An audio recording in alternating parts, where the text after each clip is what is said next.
great. Yeah, I thought the last it's finished this, but there's actually two of these documentaries. There is another one after, so I will do that. Although I want to move on to Warren Slaney as well in the next one. So, but yeah, the UK miscarriages of justice. Basically, this is what this is. Yeah. So far, this has been good.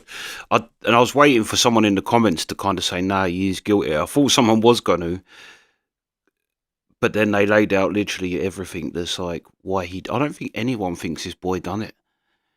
Like,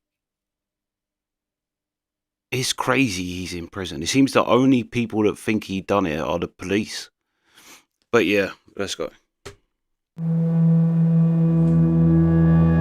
Forensic searches from the crime scene found DNA from Jodi's sister's boyfriend on clothing. But another male profile was also found in a used condom close to Jodi's body. That condom was found to have what was described as fresh. The police didn't find the owner of the condom in the initial investigation. He was traced 3 years later in 2006 when his DNA was put through the national database in relation to a different incident. It would seem significant in terms of the nature of the crime, given that it was a young female and there was a condom found with semen. I think it should have been more significance than it apparently did. What stood out for me in particular was... Yeah, how on earth do you as police say, find something like that and just say, yeah, no, it's got absolutely nothing to do with anything? Like, how could you think that? Even if it's like, even if that's not directly linked to the thing, it's obviously like, if someone goes there for private time, they know that place is private, if you know what I mean. It means that they would know they could get rid of a body or do something to someone down there and get away with it if they're going down there to knock one out. Even something like that can link that to that. Doesn't have to be that is directly from the same time as the... Do you know what I mean? But let's go. Lack of scientific evidence against the accused, and the fact that they had other potential line of investigation and just they focused on just one person. We've only been here a short space of time. Straight away we spoke about another two potential suspects. Luke Mitchell was the only member of the search party to be forensically examined by the police that night.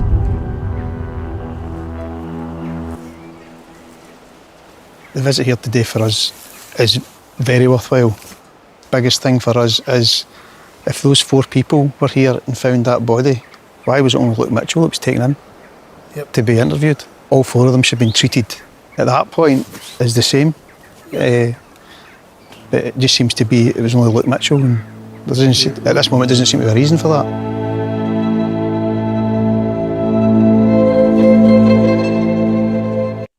Yeah, it doesn't seem to be any proof of that or any reason to look at Luke other than the fact that it's like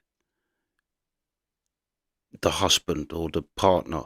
But the thing is as well, they're like, 1, they're kids, and 2, they've been together 2 months. It's not like some 10-year thing. Do you know what I mean? Like, where they got kids, and so it's like, yeah, that seems to be it. That 9 times out of 10 when someone's killed, it's someone close. But there's other people that would be closer to her than him at that point if they'd only been together a matter of months. It's obvious from the police treatment of me. To lose important lines of inquiry by developing a case theory prematurely. That early closing of minds or the possibility of other suspects can result in lines of inquiry not being taken, which means then that to an extent the investigation becomes an inevitability in terms of where the finger points.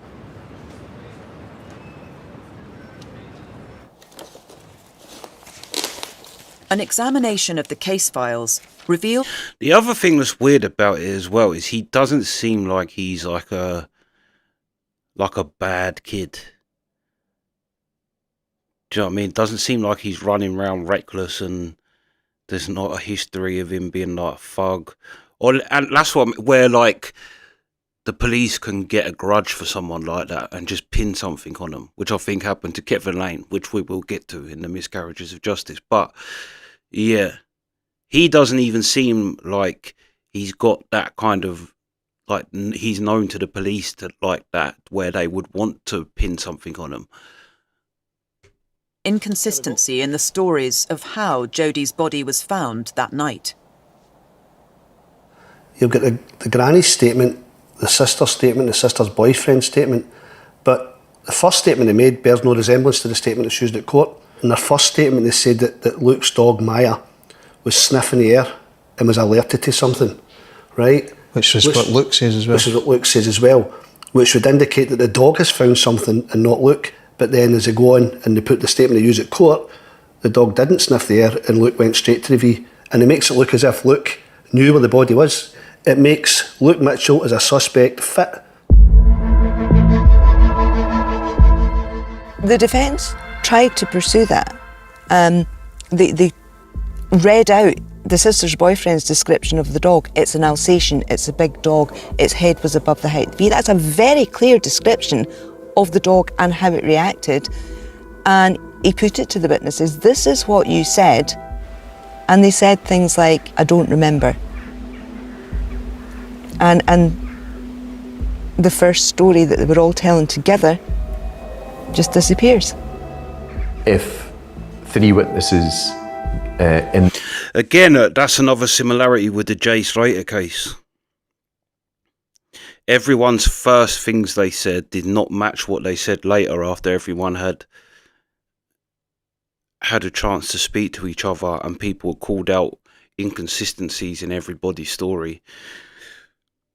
And it seemed like it went like everybody had their say, everybody had their second say, which was different from their first say, and then everybody shut up about everything and no one really had any say about anything ever again. statements are all saying one thing, and then by the time of the trial, it's changed for each of them, but it's changed in the same way. That would certainly prompt some questioning by the defence QC, and I'm sure here Donald Finlay explored that with them and then no doubt pointed out to the jury, well, people of course can forget things, people might remember things in different ways, but to say the same thing in statements and then to have the same changes in the witness box is something that you might want to have a think about. It'd be interesting for us to have a look through the statements and see where they start to change and if there's anything been suggested to them. Has it been suggested to them that this is what might have happened and they've thought, maybe. Or they're all lying and they're all in on it. Luke Mitchell was 14 years old when he was accused of murdering his girlfriend. He was named by the press within days, but not officially charged until 10 months later. Luke was, when I say he was in the press constantly, I mean daily, absolutely daily. This is 5 days after the murder, I believe, where we've got detectives hunting the killer of 14-year-old Jodi Jones. We're last night questioning her boyfriend and his older brother, and Mitchell's named here. So, you know, we have the ethical issue right at the start of the case. You know, should we be naming a child at this point? Umpteen photos of him, naming him. Now, bear in mind, this is pre-trial. He had not been convicted. He hadn't even been arrested. But he was being treated like a criminal. Again, like the Lucy Lebby thing as well, that's a crossover with that case. That she was found guilty before before she was actually found guilty in a court of law. People just thought that she did it. So, I mean, we've got a picture of Mitchell here. When you look back on this, it's intensely problematic for how this case is going to be treated by a jury, in the eyes of the public. Why do people think he did it? Because the police told the press and the press told the public. You worry about how this whole narrative was being framed by the police, using the press, and what that would mean by the time it gets to court. That's really what lies at the kind of icky heart of this. The media and the police views almost fed each other, and they certainly, to my mind, fed the impression that was being given to the public. What intrigues me the most about this case is, was it the prosecution of a lifestyle? What I mean by that is Luke Mitchell's case seemed to fit in with a narrative which was unfolding in the late 1990s and the early 2000s, where kids were in effect almost criminalised themselves because of their attitudes or the behaviour.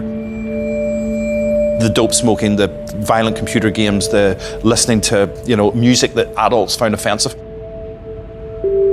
I mean, one of the strange things about this case is the whole.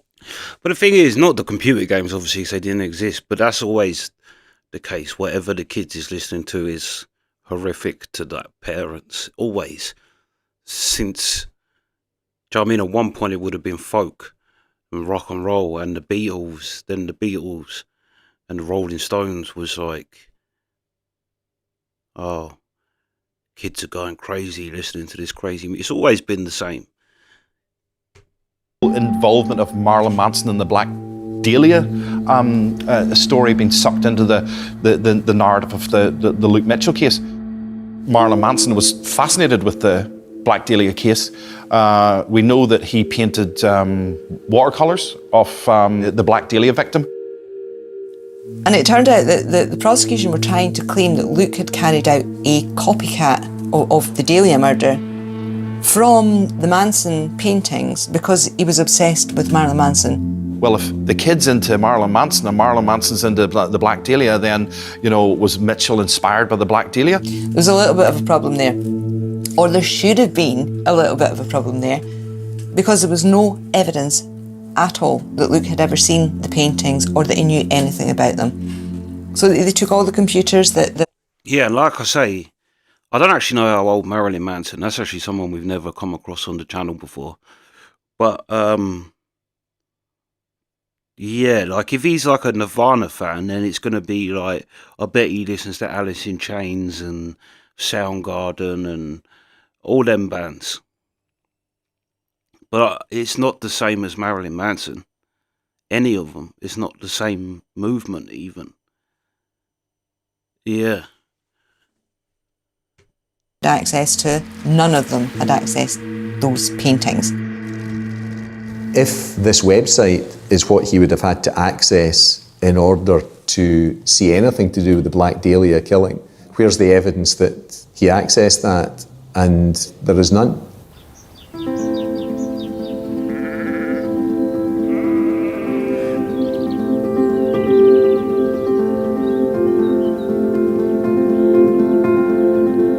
Other than me being a convenient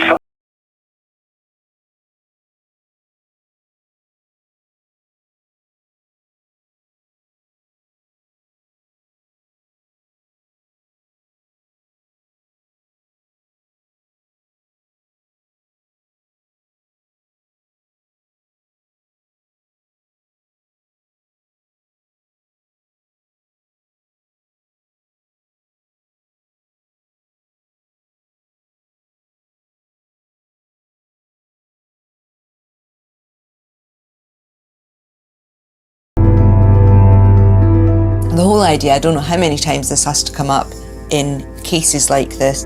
They listen to a particular type of music and that drives them to murder. Yeah. There is no...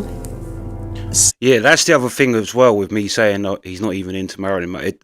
Like, even if he was into Marilyn Manson, that doesn't make him guilty for a horrendous crime like that. Do you know what I mean? Lots of people listen to Marilyn Manson. He's one of the biggest selling artists ever. It's like people that say, "Oh, I shot someone because I listened to Tupac." Well, Tupac, a lot of people listen to Tupac and don't go around shooting people.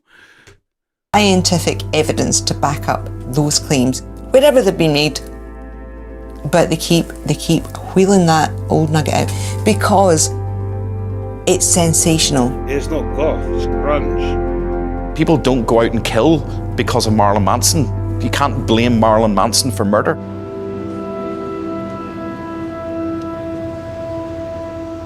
As the re-examination of the case continues, a disturbing piece of evidence reveals another potential suspect. We've got another person of interest that absolutely shocked me. There's a guy by the name of Mark Kane. He's turned up with scratches in his face. If Luke Mitchell didn't kill Jodi, somebody else did. Yeah.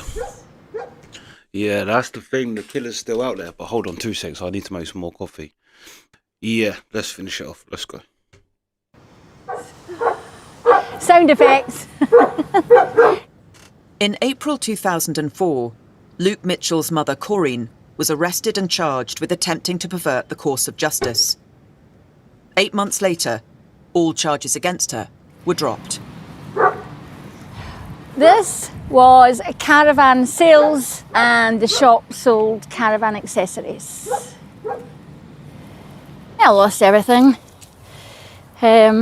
Started with losing my son, and there's nothing worse as a mother watching your son being taken away from you when you can't do anything.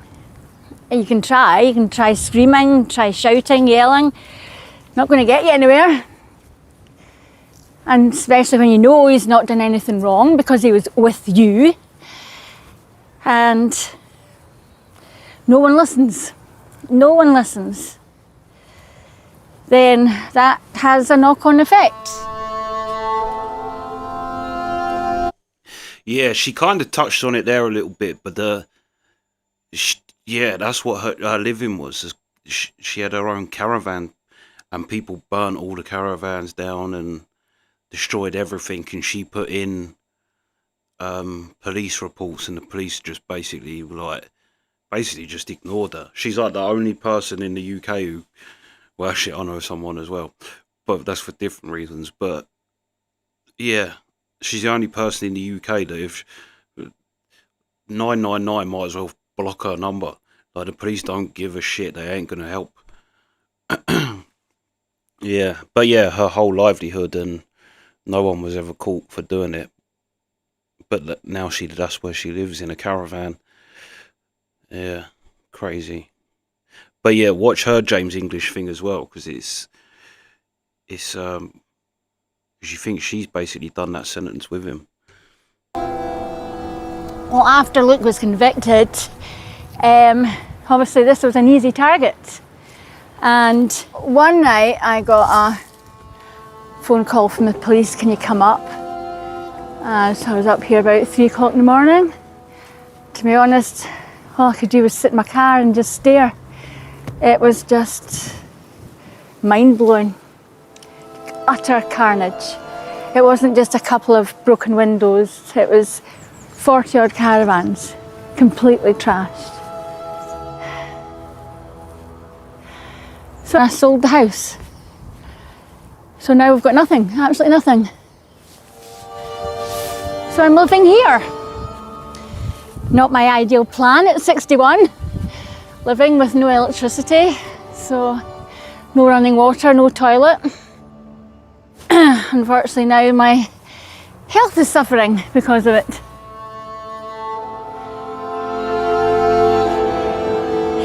Yeah, the fact that she can still kind of stay even remotely upbeat is...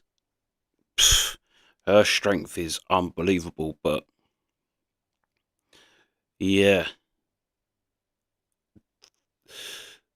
That poor woman. I do highly recommend watch the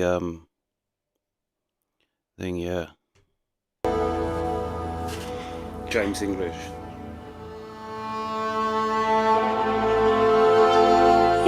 No, you're too big to do that now. You're too big to do that now. Yes, you are.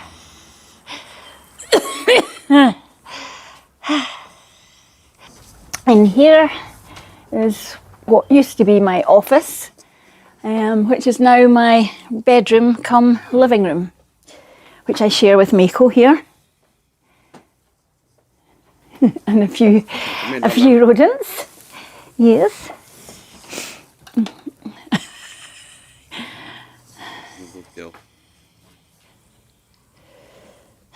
How long have you lived here? what are we, coming up 6 years.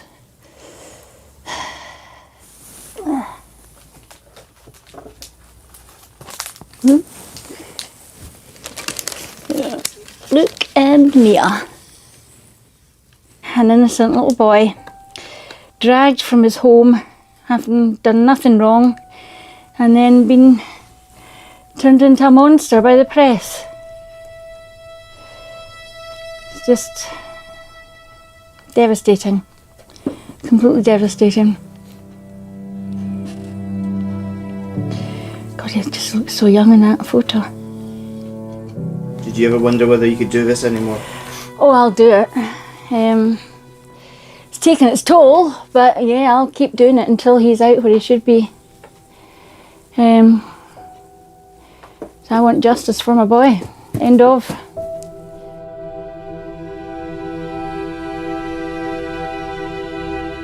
A lot of the time, I still feel 16, 17. And I have to remind myself that I'm nearly 32 now.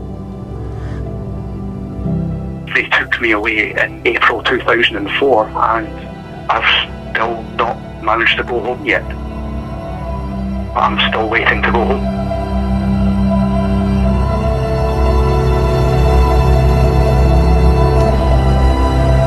Yeah, that's what I was going to say as well. There's probably a real good chance they will never ever admit to being wrong for this, just because of the amount of money they took. One, not just for him, but for his mum. Like she just said, she lost everything, like paid back, like in order to get a whatever they call it, a crime, victims of whatever crime. Yeah, the payout.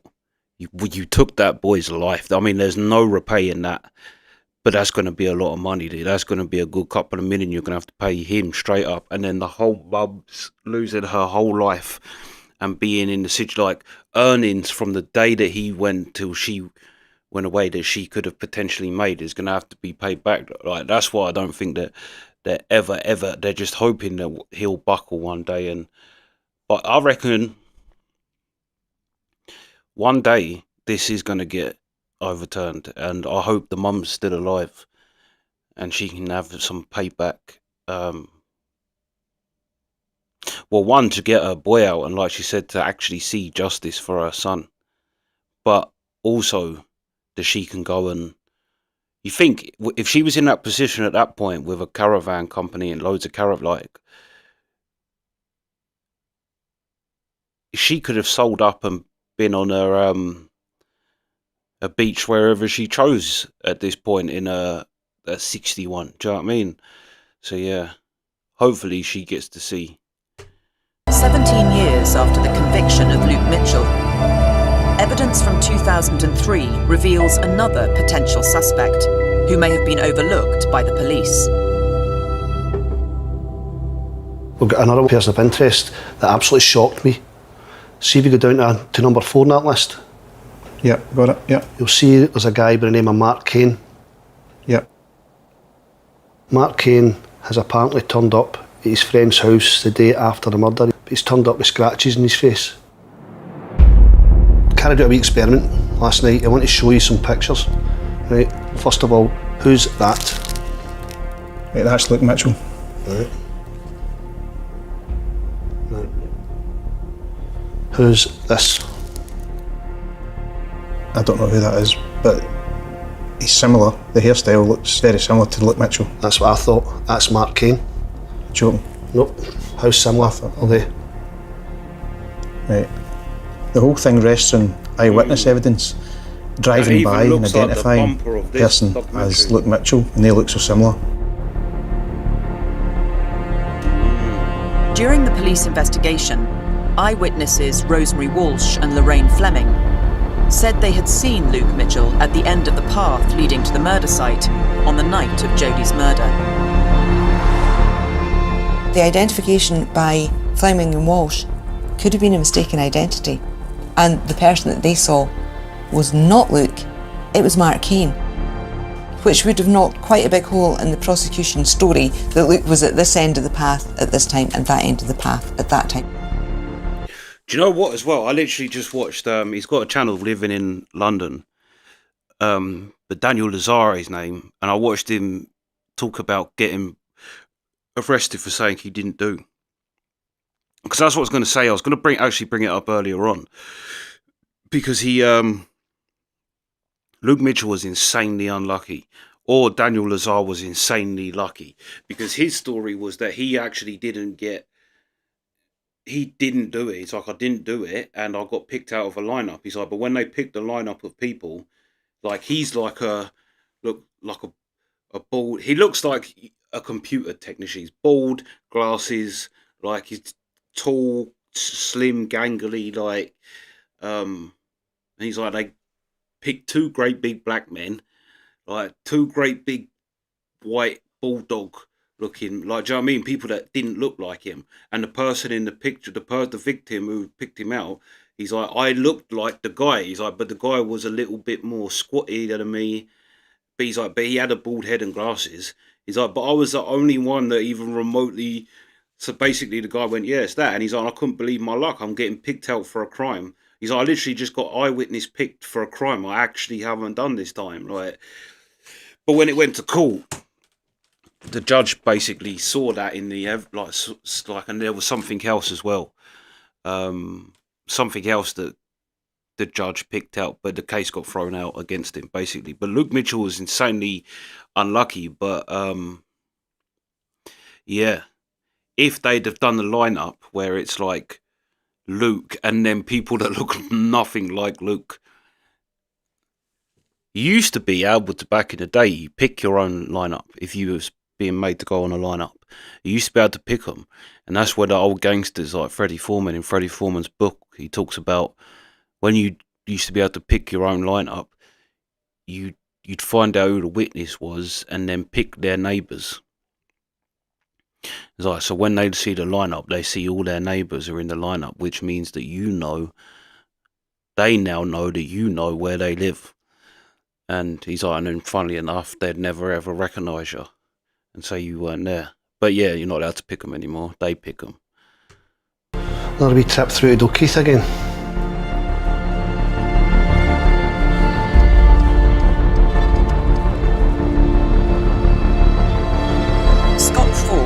The man who was visited by Mark Cain the day after the murder, has agreed to meet with the investigators at the crime scene. This will give us a feeling for it now, a proper feeling. Nothing better than actually speaking to folk direct rather than reading their statements. There's a gate there. And there's the entrance to the path. Right.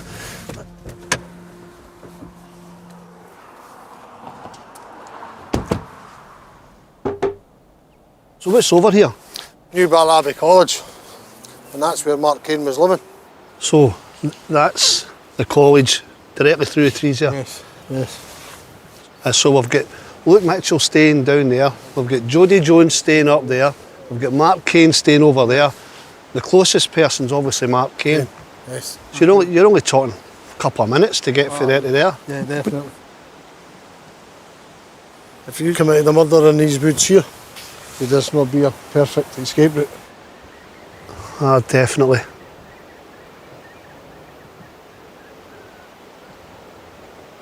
Tell me how you know Mark Cain, Scott. I met Mark Cain when I was a student at the same time. As an individual, what sort of person was he? Listen, he was a nice laddie in his own ways, but he was a very, very disturbed boy. Very, very disturbed. He carried a 8-inch blade with a brown wooden handle, kitchen knife. What makes you think that Mark Cain's involved in the murder of Jodi Jones then? Mark Cain visited my flat in Leith the day after Jodi had been killed. He had big scratches on his face, 3. I told him a wee girl had been killed. Asked him where he had been and where he got his scratches. He told me he was in New Balabi, in the woods. That were the same? Same The base area. of the woods surround this field? Yes, yes. Right. He told me he was taking methadone, he had taken his whole script of Valium, he had got a bag of speed, smoking cannabis, and he was drinking lager. See the day you seen him, did he have a knife on him? Ah, he would have had. I never seen it. You never seen it? But he would have had. I told him I was concerned. You know, you've just told me you've been in a woods full of drugs. A wee girl's dead, you've got scratches on your face. He told me he fell in a bush. And that's how he scratched his face. And I remember saying to him, that's no scratches for a bush. He got flustered. And then he left. After he left my flat, I was still concerned. Do you think Mark Kane killed Jodi Jones? I genuinely don't know. I've always suspected it. Mick and I would like to have a chat with Mark Kane. Is it possible for you to arrange a meeting that we could sit down and talk to him about this and view the things that you've... No. Mark Kane died last year. Mark Kane's dead? Yes, Mark Kane's dead, yes. Last year? Last year, just last year.